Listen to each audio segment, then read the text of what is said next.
Hey, welcome to the Live at Lunch show. Thank you for joining us at lunchtime on a Wednesday. I'm here with lead pastor Dom Bird. Dom, how are you? I'm good, thank you. Very good. Amazing. You enjoying the elections? It's an interesting thing to watch unfold. I'm praying for America like crazy, man. I'm stressing out about it. I would just like to say, having not actually done much, I feel like I'm the winner. Really? You nominate yourself as the winner of today's broadcast? I mean, it's not like we've had the broadcast yet. It hasn't come fully to its conclusion. But if we were running a competition right now, I'm going to just say I'm the winner. And there's no point in us carrying on, really. I think it's too early in this broadcast to be so controversial at this point. But really? It is sad. Yeah. Ask me. It's too soon, man. I'm feeling raw about it. Ask me what I've had for lunch or what I'm having for lunch. What are you having for lunch? Mugshot, obviously, keep the calories down. Baked crisps. Hold on. Yes, please, Thomas Workman. I am going with that. Woo, woo, woo, woo. I win. No chance. No way. No way should you be president, Richard. I think you would like. You'd put a nationwide ban on exercise, and you would definitely make coffee part of the Constitution. Coffee would be added in, and lockdown would look very different. Free delivery for everyone. Woo! So Mugshot, Sunny Hill standard. Let's just get that out the way. Sunny Hill staff team standard. Baked crisp, because Walkers are just like the full fat ones are just too bad. And then a box of donuts. Oh, come on. There was 4 in here to begin with. There used to be 4 in here. Yeah. So how many of your kids have had those donuts? Was it how many of the kids? How many of the kids have had the donut? What kids are you talking about? Oh, I'm loving that. That is amazing. Hey, if you've just joined us, welcome down to Live at Lunch show. We would love to know what you're having for lunch. Please post it in the comments. Also, a little bit later, we're going to be getting into the sermon that Dom delivered. And if you haven't had a chance to see the sermon, I'd really, really encourage you. Head on down to sunnyhill.church when you have a moment and you can watch the sermon there. But if you've got questions coming off Sunday, throw them in the comments too. We would love to pick those up. So, Dom, how are you feeling about kind of tomorrow and the impending kind of lockdown that's coming up? Yeah, not good, man. I'm feeling a bit bummed out by it. I'm feeling a bit like, again, you know, I know that there is a greater good that we're doing this for. Yeah. But when we went back into lockdown back in March, I thought 2 weeks tops, like literally 2 weeks tops. Months later, and now obviously into, whatever month we're in now, November, I'm losing track of the year. It's like crazy. Oh, look, there's my mom in the room. That's my nickname. That's what she calls me. Oh, wait there. My dog's going wild a minute. My little picnic pie. Yeah, that's cool. Thanks for joining us, Dom. I feel like I'm the winner. Let's just shut this thing down again. Yeah, Barbara Bird, how are you? Picnic pie. Very nice. What kind of pie are you having, Barbara? I don't know what picnic pie flavor is. That's like mincemeat. It's mincemeat. A mince pie, basically. Not a mince pie, mate. I mean, wait there. Is mincemeat what you put in a Christmas thing, or is mincemeat what you put in a cottage pie? No, mincemeat's what you put in the Christmas pie. Did you not know that? No, I'm joking. Mincemeat? Oh, I'm so confused. No, I'm just joking. I'm confused now. I'm confused. Isn't it called mincemeat as well, though? That kind of Christmas raisin stuff. How's he saying? Yeah. I don't know. Okay, cool. Well, hey, let's do this then, because we've got no clue what we're talking about now. We're going to be bringing in our guest right now, because they'll probably know more about this than we do.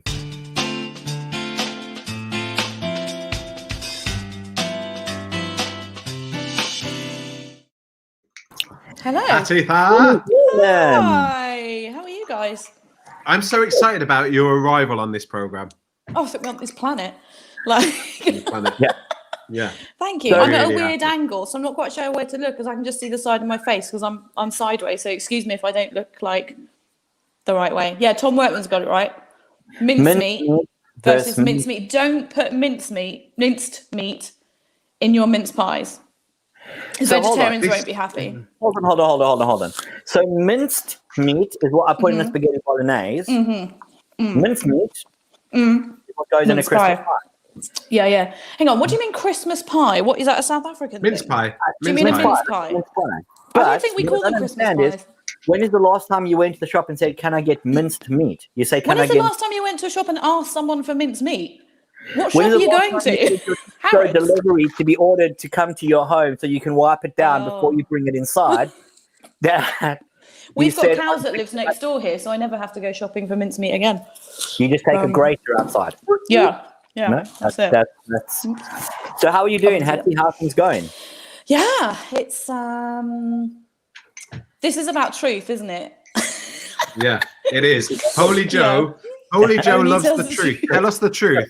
Don't tell us what we want to hear. Tell us what's really going on. It's in a your lot world. harder. It's a lot harder than I thought it would be living Okay. here. There's no beach at all. In fact, I'm like 3 miles away from where it says you're in the middle of England. So that's sad. The Gosh. course is amazing. Like, this is my Bible, and it's got like, I don't know if you can see that. It's completely scrawled all over and color coded, Wow. and that's just like, yeah, the lectures are insane. I'm learning so much good stuff. Right. Can I ask you a question about that, Hattie? No, but Is it living that- here is, yeah, of course you can. Are those notes you've taken in the lecture, or have you just been doodling on your Bible because of the lectures? You know what I'm saying? No, they are actual notes, I think. Great. Yes, no, they are. They are. They're amazing. And it's just incredible, like looking at the context of each book, the political, religious, cultural kind of aspects of who was writing the book, who was they writing it to, different, like I've learned all these cool new words like pericopes and in Markan intercalations and all sorts of crazy stuff that I didn't even know existed. I'm not convinced I still know what they are, but I can have a rough idea, kind of looking at the structures Sound of the clever. books and stuff. Thank you. Yeah, don't look it, don't sound it really, but so yeah, and it's a lot of work. It's like more That's work than I cool. did during my degree, so yeah, Wow. it's crazy amounts of work, and kind of because of COVID, living in a community is really hard work here. Yeah. It's not what I expected at all, but it is what it is, and so I'm learning a lot about my patience. Next time, Hattie, I reckon we have less truth. Sure. Yeah. Okay. I mean, that wasn't even the whole truth. So let me talk to you about the bathrooms. No, I'm not going to. This Sunday, we're going to do Holy Joe loves half. Shut up. Truth, yeah. Holy Joe But loves no, it's good. smaller truths. Yeah, it's good. My classmates are lush, so That's cool. it's good. It's really good. That is Yeah. cool. Yeah, Well, just it's great to unexpected. have you. But It's great to have you. oh, thank you. Great to see you again. It's been a while.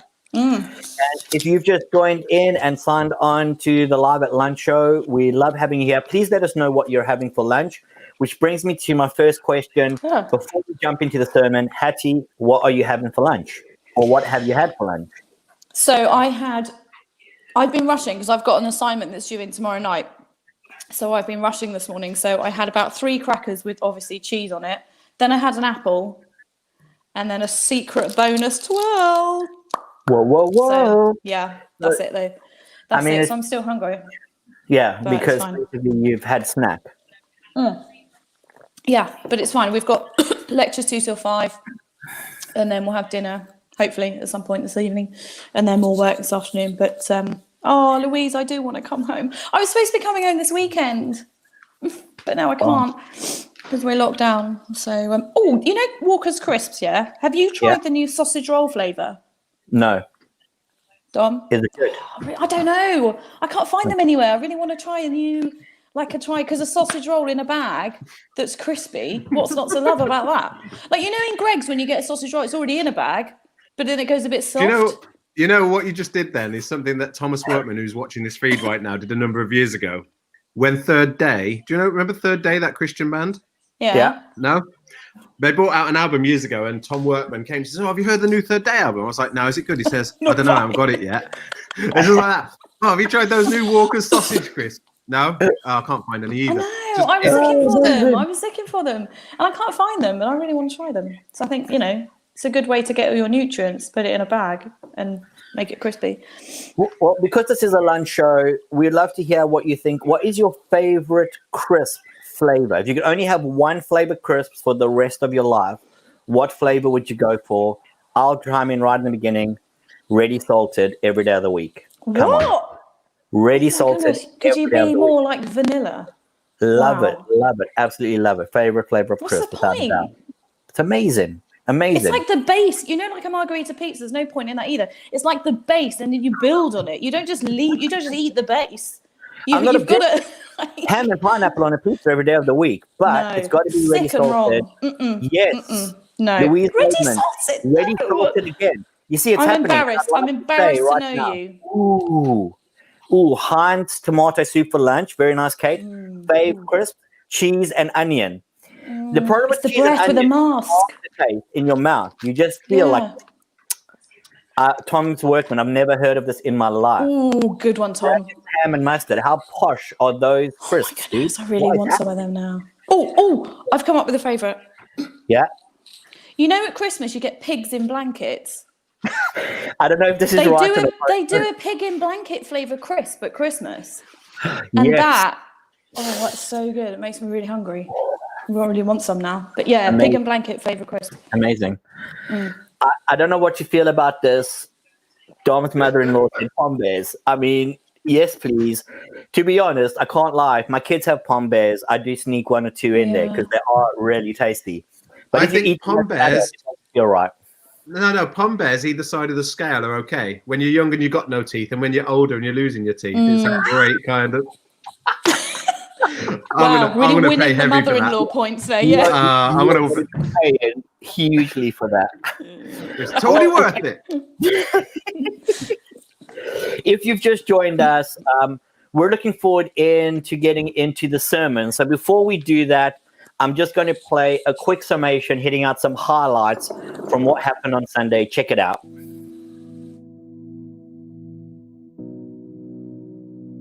So often what we do is we prioritize the thoughts of the world over the thoughts of the word. We also read in John 8, we read that the devil is a liar. There is an enemy proactively at war against the purposes of God in your life. This isn't conspiracy, this is truth. Holy Joe loves the truth. Do you love that truth? Truth is so obscured nowadays and lies so well established that unless we love the truth, we shall never recognize it.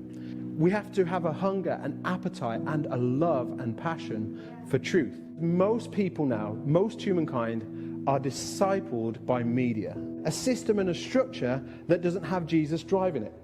And this is the problem, because what we're saying is as we make truth relative and subjective, we're putting the truth and the determination of it in the hands of somebody who is fundamentally broken and dysfunctional. I want to help you see how truth is going to liberate you and set you free. Jo creates a truth that is far more convenient for her world and for her life. Jo's bought into this lie that if she can just get up to the clouds, then all of a sudden things are going to make more sense and she's going to know a freedom that she could never have known before. And so what she does is she commits to this relative truth in her life.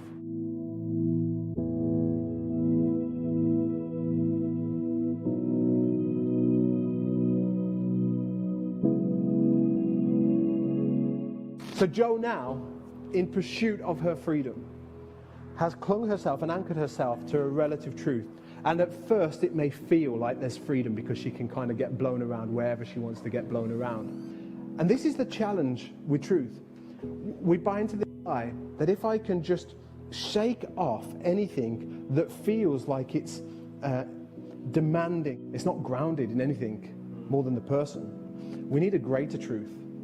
We need a truth that trumps our feelings and our fears and our frustrations and our anxieties.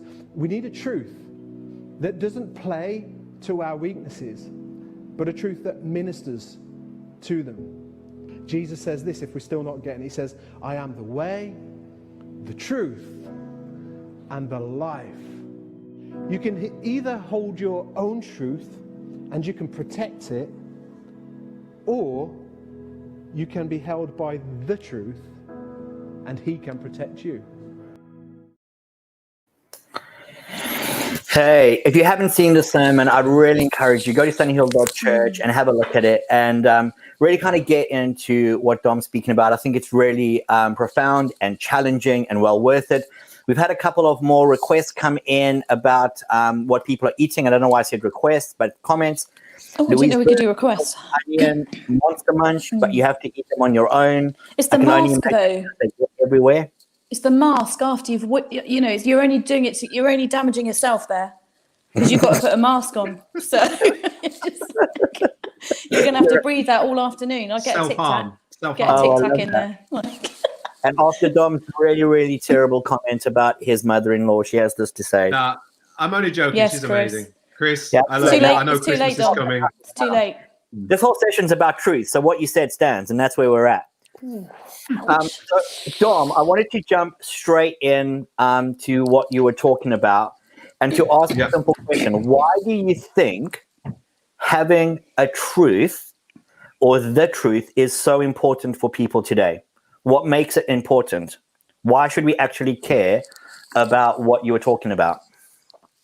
Why does truth matter? I mean, I think if I was going to liken truth to anything, it would be like an anchor on a boat. It brings grounding and it shackles you to something that's bigger than you. And I think what we have in society today is a very individualistic society, whereas people determine and dictate their own truth.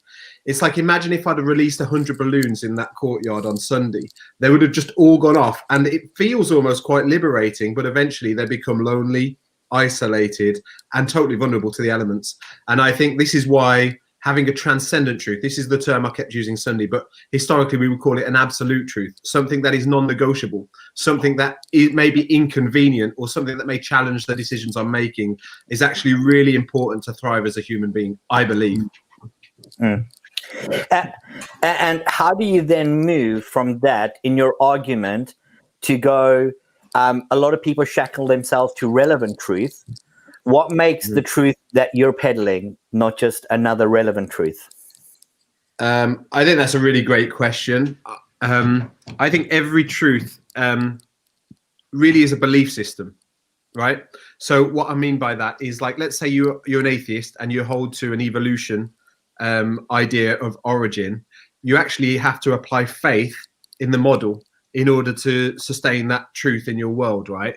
So I think actually when we're talking about coming and determining what truth do we build our life on, for me, the reason that the Christian faith and the truth that it kind of Jesus speaks of and the truth we see in the scriptures is because this truth, it has outlived empires, dictators, horrific persecutions.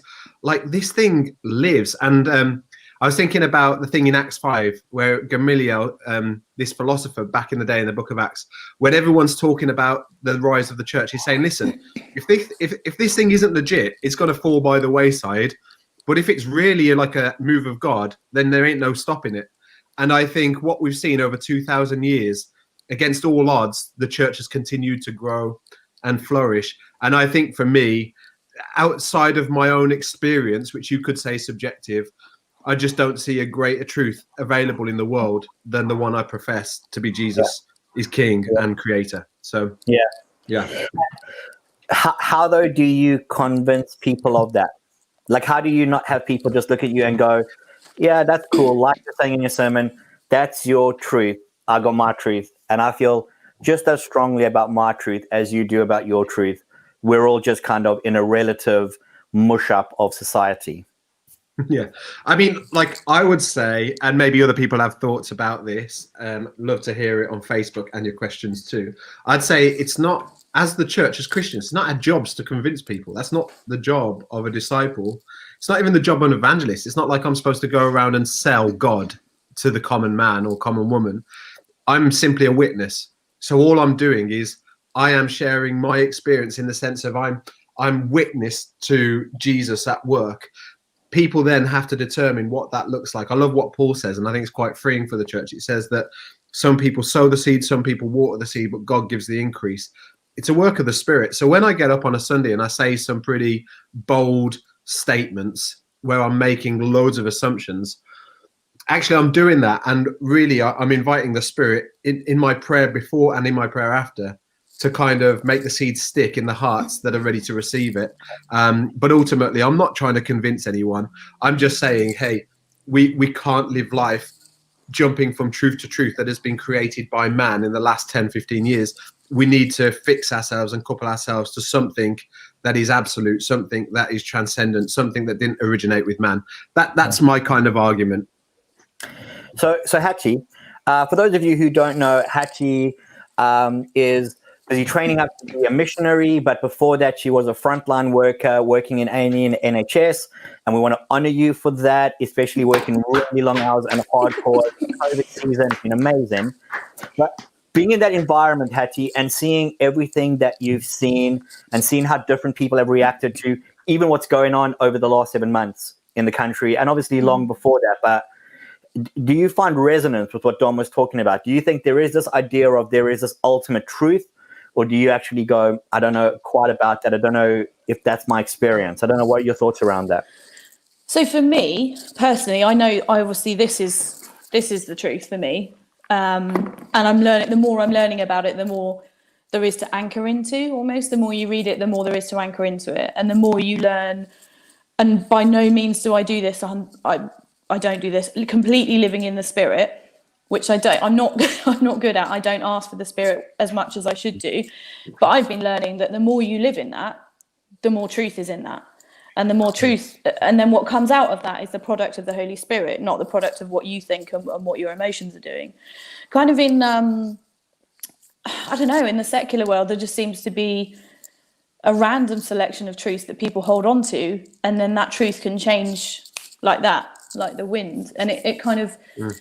It's difficult. I've seen people at the end of their life and their families are just desperate. They're like, we don't know where you're going. We don't know why didn't we do this? Why didn't we do that? And they're trying to grasp around for anything to see what's the truth of this situation. Like what's going on here? Why can't we grasp a hold of what's going on here?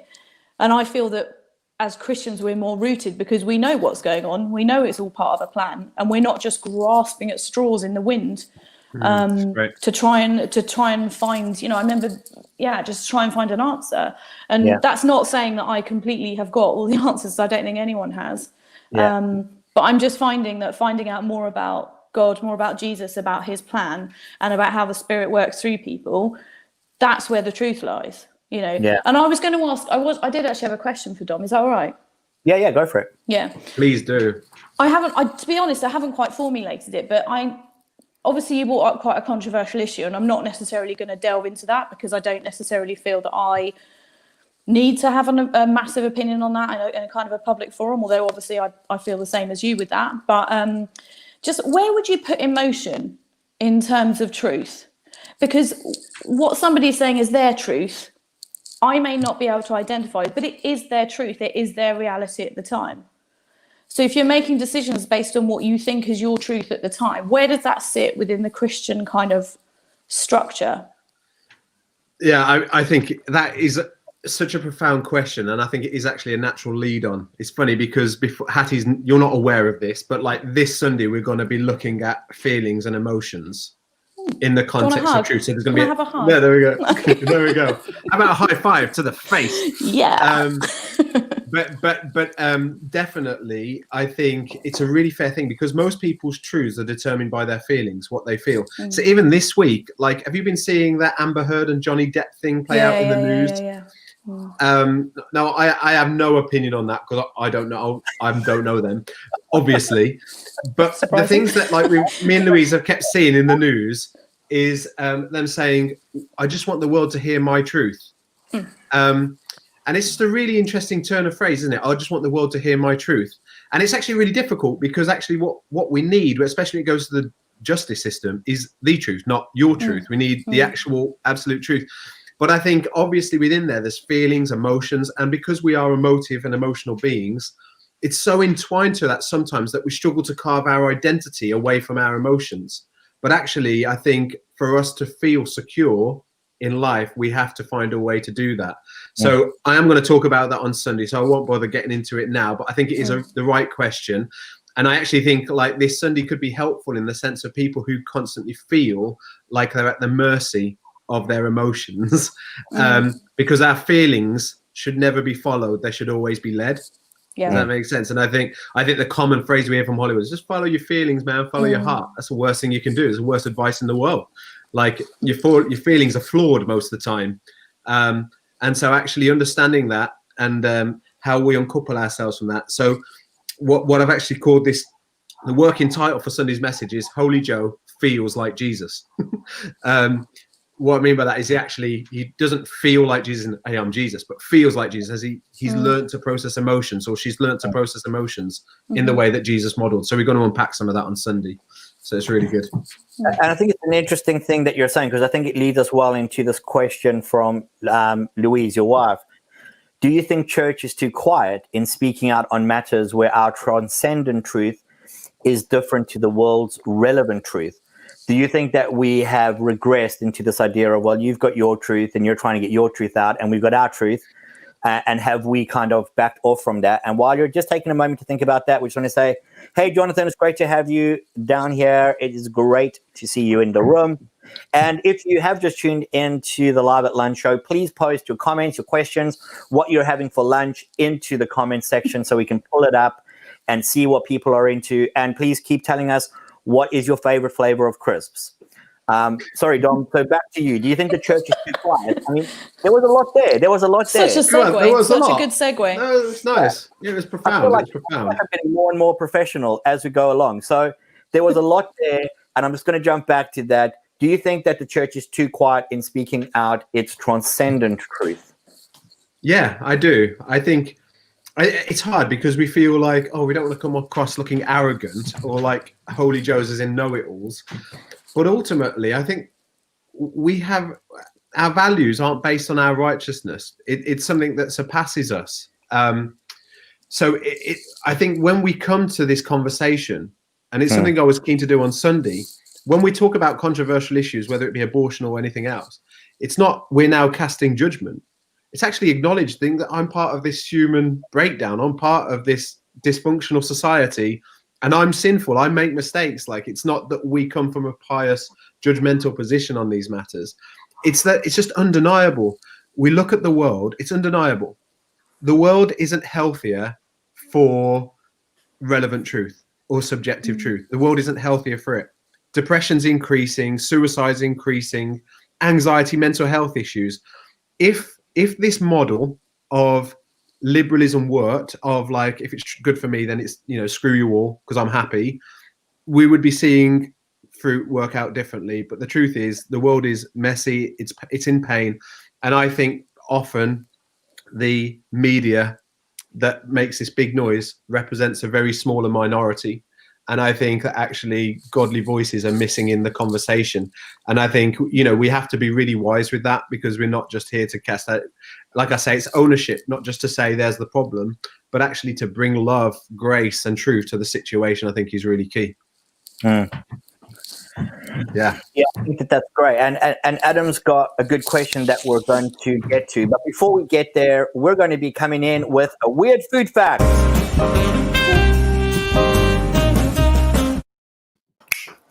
We are that back. Song finishes a bit prematurely, mate. I was getting into that. I know it does, but the problem is how I made it. If I keep it running, then it just has this weird black thing at the end of nothingness, and it feels like it's all gone downhill. So basically, it was just a horrendous edit that I've done. I've got nothing else there. But after last week's absolute slating about my McDonald's food facts, I've gone a different direction this week. Oh, I was looking forward to the food facts. That's sort of why I'm here. Like a quiz. I wanted a quiz to try and win something. But well, you might be able to win this one, Hattie, because this is directly for you. I found this one out. Is it cheese related? What is the most stolen food in the world? Cheese. It's got to be cheese. Cheese. Obviously. Of all cheese produced in the world is stolen. I say that again. Over 4% of all of the cheese that's produced in the world gets stolen. Oh my goodness. Wait. So somewhere there's 4% of the world's cheese just waiting, that's basically just free. Exactly. So when I used to manage at McDonald's, like when I was young, and cheese was the number one stolen item by staff members. They would literally take cheese away with them when they left. That's crazy. So mature. So mature. Oh, good one. That's sad time. How many stars did you have on your hat?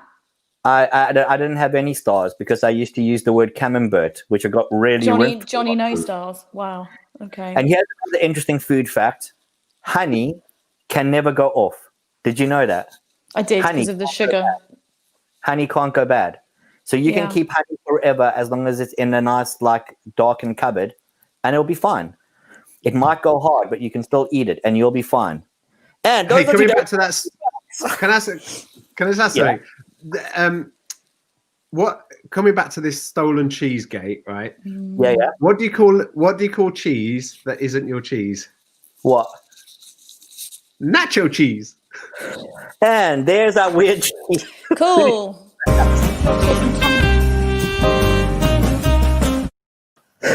I mean, I don't even know what to say to that. Okay, can I Okay, say I've- another thing? Yeah, go on then. What cheese do you get to draw a koala out of a tree? What? Oh, What cheese do you use to draw a koala out of a tree? I don't know what. Camembert. Come here, on, bear. Camembert. Yeah, nice. It would work as a joke, except it's camembert, as we established last week. Bert, who's Bert? Why is B-E-R-T, Bert there? camembert. Come on, guys. Butchering the French language.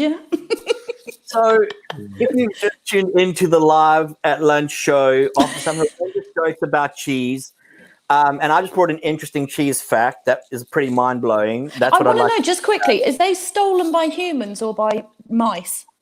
Well, I don't really know. Maybe monkeys. I don't know. I don't know who's stealing Cheese the Big monkeys. old fat monkeys out there then. that Cheesy it's the monkeys. most stolen food in the world. Imagine a big you fat just monkey had off a a baby. tree just eating a block of Edam. Sorry. Adam, I've who's gone. just had a baby, has asked a great question, which I'm going to throw up. Adam, we hope you guys are getting on well, and we hope you're getting some sleep, if that's possible, but amazing. And he goes, quick question. So I love that. How do we know the Bible's word is a divinely inspired, transcendent source of ultimate truth rather than a cumulative narrative of what humanity has observed about itself? Love, compassion, etc. These are inherent to a number of other worldviews throughout history too. So what makes the Bible a distinctive aspect of truth versus a I like the way he says like hi Quick panel, like it's a joke. Hi panel, quick question. Boom. I like that. seriously. Boom. yeah. It's a great question, isn't it? Well, first of all, like I said earlier, like ultimately, if we believe the Bible to be true, we can wrap a measure of academics around that and study and archaeology and loads of what we would say credible lines of inquiry that bring evidence and proof to the Bible's text. But even then, even if we can prove its legitimacy historically, there is a step of faith we have to take to believe that it's the inerrant word of God. That really it can't be proved like a maths equation. It's something that is experienced and something that is understood, I guess, according to what you see God doing in your life. But what I would say just quickly about that is that the Bible, there's loads of different styles of writing in the Bible. One would be historical, so like Moses writing in the Old Testament, writing about some of the history of God's people and all that and the origin of the world.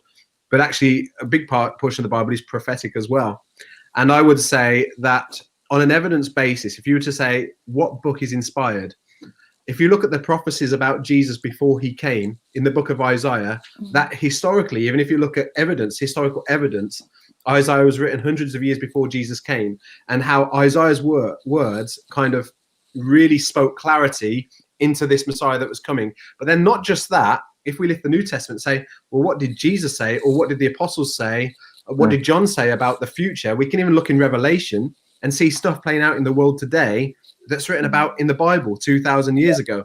So I would say, like, yes, you still have to apply faith to it, but actually, even if you were just a very pragmatic person looking at the evidence, you'd be hard pressed to not say, man, there are so many rounders in this book. Like, it's hard to say that this is just man origin coming up with stories, because it's almost like it's painting the picture of time that's been, but the time that's coming and is, and it's just amazing like that. So that'd be my thoughts on I've that. just been learning about all of that, actually, about the canon, the ecumenical council, about the Septuagint, about is it Marcion, all the different, like, and it's honestly mind blowing, because you do kind of think, right, so humans put it together, so surely someone's just randomly gone, oh, I like that guy, let's put him in.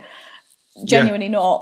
Like, it's all, it was such a crazy process to even like put the Bible together, and then things like the Apocrypha and other kind of texts surrounding it that support stuff that's in the Bible, the translations of stuff, and it's absolutely fascinating. Honestly, Adam, I know you've got loads of time on your hands right now, so feel free to start reading stuff about that, because but as a historical resource, it's unparalleled in terms of how many supporting documents are that speak to the historical evidence of what we see play out in the Bible.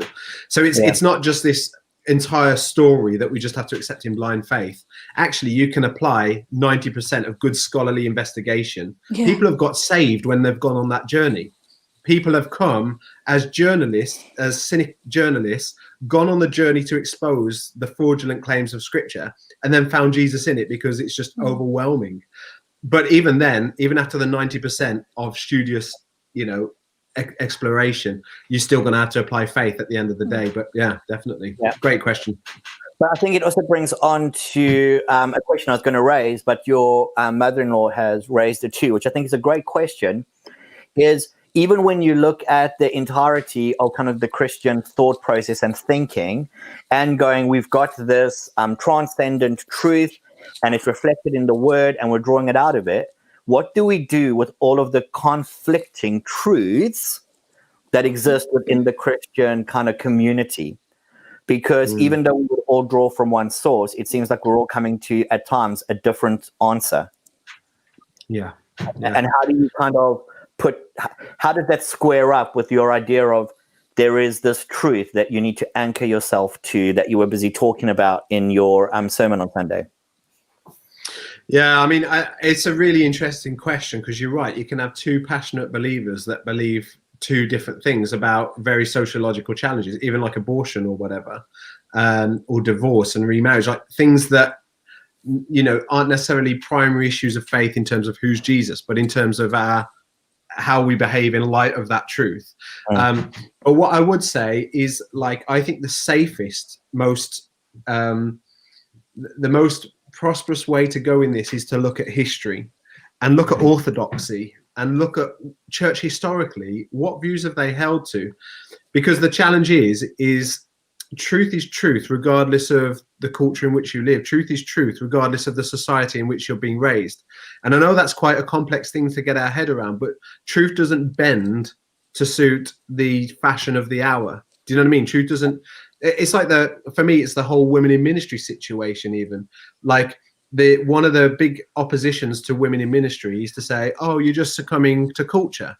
So your Bible investigation has to come to a place of grounding that is not being influenced at all by the pressures of the culture or the society and Me Too hashtag kind of stuff that we're living in, and trying to decipher what is the Bible narrative saying, what has it been saying for the whole of time, and these things aren't conditioned by the day in which we live. So I think I would be looking at stuff like the Apostles' Creed, even what are the declarations they made then, because if I can put myself into that camp, I feel like that's a good camp to be a part of. Do you know what I mean? Yeah. That's really good. And if you're just joining us, I would really encourage you, if you haven't heard the sermon, to go to sunnyhill.church and check it out, and you can see it there. We've got a great question that I want to get into, and we're going to get into that when we're back. We'll be right back.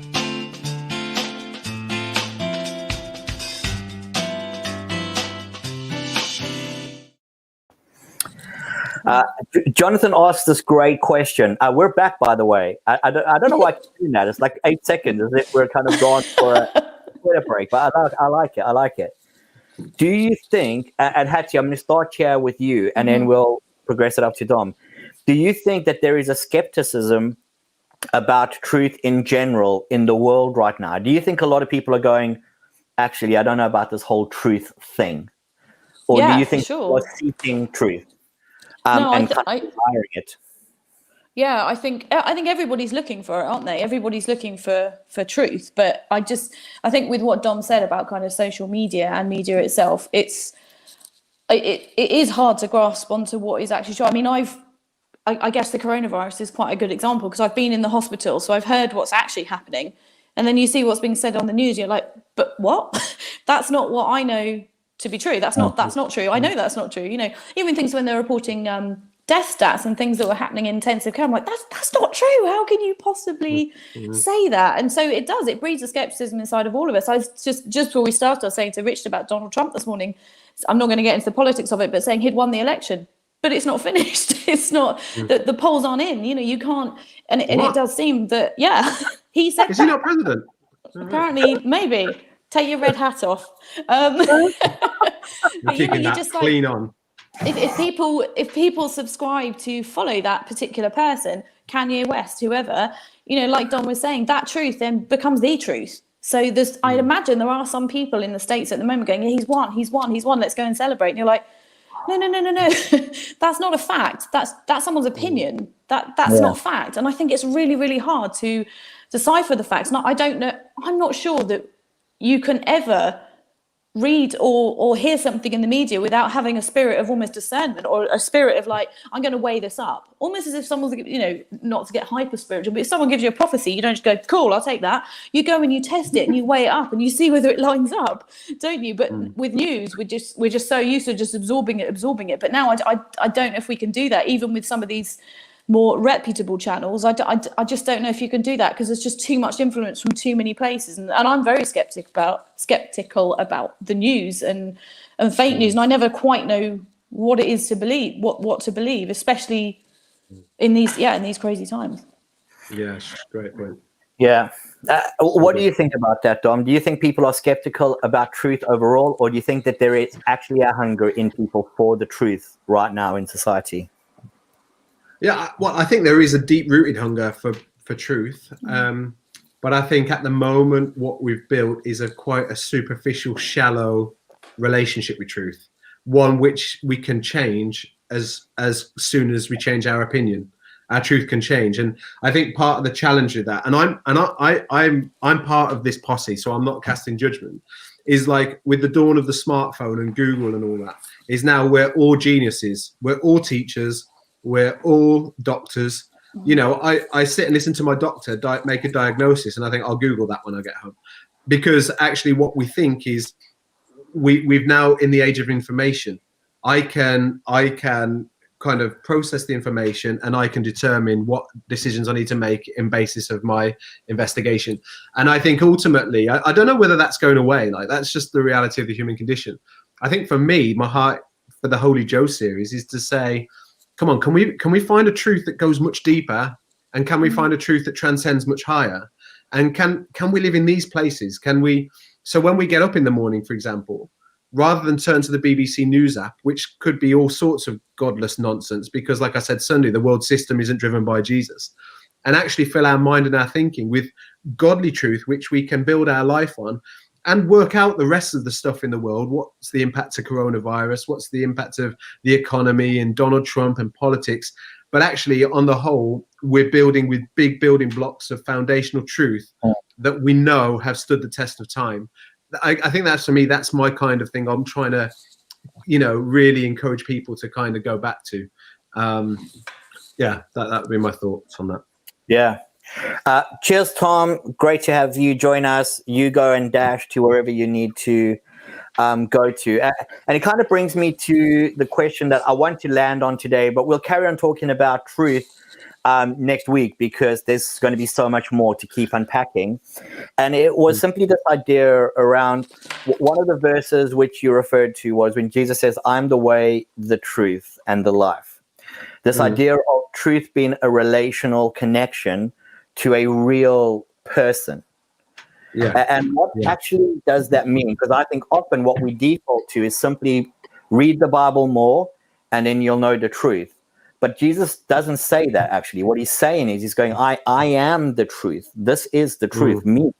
And how do I live that out in a world that is skeptical about truth? How do I live that out when I'm being bombarded by relevant truth statements all around me all the time, and affirming of my own truth? What does it really mean for me to go, Jesus is the truth, and I need to hold on to this? What does it mean tomorrow for me?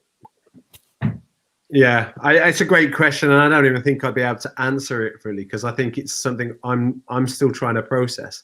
But I think it's this idea that being a Christian isn't just about reading the Bible. It's about walking with Jesus. And that's an interesting comment right there, isn't it? I look like Father Christmas with the light reflection. What, as in that's my beard? There. Yeah. There we go there.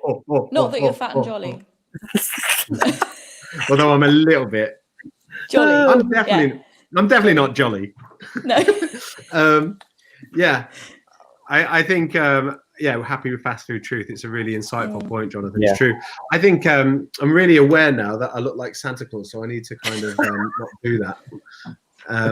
But yeah, I think for me it's long haul. This stuff is marathon. So what Jonathan just said about fast food truth, like our Christian faith is more like a lamb hot pot than a McDonald's, in the sense of it's a slow burn. Like, you know, we don't just go from here to there. And actually, I'm often quite not skeptical.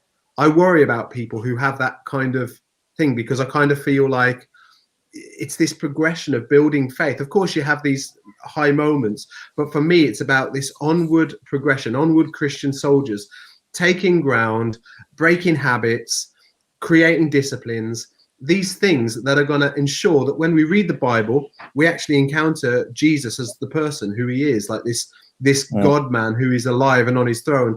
And I think for me, it's about trying to create an environment in my life, so through friendships, that will pull me to that kind of expectation, that will provoke me and challenge me and encourage me to actually go deeper with God.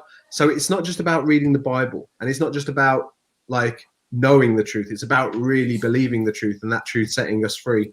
But I feel kind of insufficient to even try to answer that, because I think it is a profound question, but I think it's one that happens over long haul. It's not a fast fix, you know. It's not like read your Bible a chapter a day and this time next week, you'll be as free as the bird. Like it's just not the way it goes. It's long haul, hard yards. Yeah. And I think what's really interesting is that it's kind of the Romans thing, by being transformed in how we think, because I think that we need to change the process of thought that we have around the stuff. And it's not that change in the process of thought makes the truth now in you. It means though you're beginning to look at the world new, not kind of in a different way, in a brand new way. Yeah, that's right. That's right. What is Jesus in this situation? So right now in the COVID season, going into lockdown, it's beyond just I need to understand something different. It's going, actually, right now, Jesus in this situation, who are you? Who are you wanting me to be? How should I be, and how should I live? I feel like we're just at the start of a much bigger discussion around truth. And I know that Hattie, you have to go off soon because you got classes coming up. Is there anything final you want to throw in before we kind of wrap this up? I just think we've been looking at Galatians this week, and a lot of it is talking kind of about truth and about how the Galatian people were given the truth by Paul.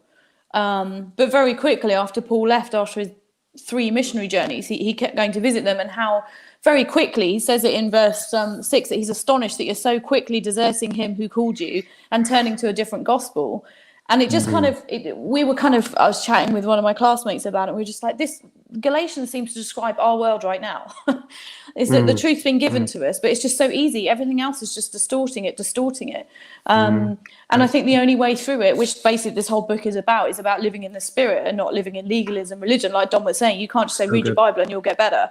It's actually about letting the spirit work within you. And I've felt that here. I felt the conviction over the last couple of weeks, because quite honestly, I've nearly left about 3 or 4 times. You can ask Jo Mengel, she knows. But you know, the spirit has convicted me that no, you're here for a purpose. You're here for a reason. Don't just give up. Don't just go back to your own truth of like, I couldn't do it. It was too hard. I didn't like it. You know, I haven't got my friends around me. It's like, no. You've actually, like Don was saying, you've got to put those foundations in. You've got to put the hard work in. It's not easy. No one ever said it was just going to be a walk in the park. But don't turn back to something else just because it's the easiest thing to do. Don't turn to that truth just because it's the easiest thing to do. Don't wake up in the morning and switch BBC on because that's what you've always done, because you're never going to go anywhere. You're never going to move forward. You're never going to move into the truth if you do that. So I'm learning that here. It's really painful. That's not an easy process to go through, to learn things about yourself and to learn things about how you act. The spirit's coming against you saying, no, you need to be doing this and you need to be working like this. So I say make room for the Holy Spirit. And And you So will good, get hold of Hattie. that truth. You'll get little nuggets of it at a time, and it will be painful, or it may not be for some, but it has been for me. And yeah, really grasp a hold of that truth, because that's the only thing that's going to sustain you through life. All this other stuff will go. It's not going to be there. Like elections and stuff, you know, in the end, it's not going to be there. We're going to be somewhere where none of this matters, but what your relationship is like with God. Yeah, so that's what I'd say. That's brilliant, Hattie. Some love for you, Hattie, in the room. People are Not already, in this room. well, no one in not it. not in your tiny Emmanuel room. Emmanuel, there's the least Emmanuel looking room in the world. Dom, 1 minute, set us up coming out of this Sunday for next Sunday, and you need to join us to carry on with this discussion next Sunday, 11 o'clock, Sunday Live. Dom's going to carry on building from what he's been talking about, and it sounds like getting into feeling and emotion. But just do a 1 minute segment where you're going, I want you to walk away from this last Sunday with this. Just remember this one thing and let that be the setup for what we're going to go into on Sunday. Good luck. Okay, so relative truth is held by people, and it's held by us. Like, we hold our truth, and what we have to do is defend that truth and protect that truth. And I think the revelation of the New Testament is that Jesus is truth embodied. So when Jesus says, you shall know the truth and the truth will set you free, he isn't talking about a book. He's talking about a relationship with him. And the fundamental difference is it's not a truth that you hold on to, but it's a truth that holds on to you. And I think in this season, particularly as we go into lockdown, we need to reestablish that reality in our life, that we are held by somebody stronger, by somebody eternal, by somebody who loves us. And actually, boundaries and parameters are only horrible when the master's wicked. But when the master's a good father and a loving dad, actually those boundaries and parameters become the environment for growth and flourishment. So that's the kind of highlight of last Sunday. So yeah. Well, that's a great summation of last Sunday. Do join us again. We will be back next week, Wednesday, for more of the Live at Lunch show. And so if you're working from home over the next season, be sure to join in. Bring your lunch with you and let us know what you're eating. Other than that, go to sunnyhill.church to check out the sermon from last week and to see everything else that's going on. We just wanted to say we are going to be putting out information about certain changes that are going to be happening due to the new guidelines, but we will still be streaming out the Sunday Live. And so don't be sure to tune in for that on Wednesday. Dom's got a great word that he's going to bring. Outside We're starting of that, 5 minutes earlier. 5 minutes earlier, we're starting Sunday. we're starting 5 minutes earlier because it's Remembrance Sunday. So do tune in 5 minutes earlier and come and join us as we just remember what a lot of people have given up for us to have kind of the freedoms and liberties that we have. Other than that, we hope you have a great rest of the day. We look forward to seeing you either on Sunday or back here next week. Thank you, Hattie, for joining us. It's been great to see you. Oh, it's so nice to see you. I do miss it. I miss you all very much. We'll be sure to get you back on here soon, because it's been great having you. Dom, once again, thank you so much for joining us. Thank you for a great word on Sunday. Looking forward to the next one. Other than that, have a great rest of the day. Bye. Bye.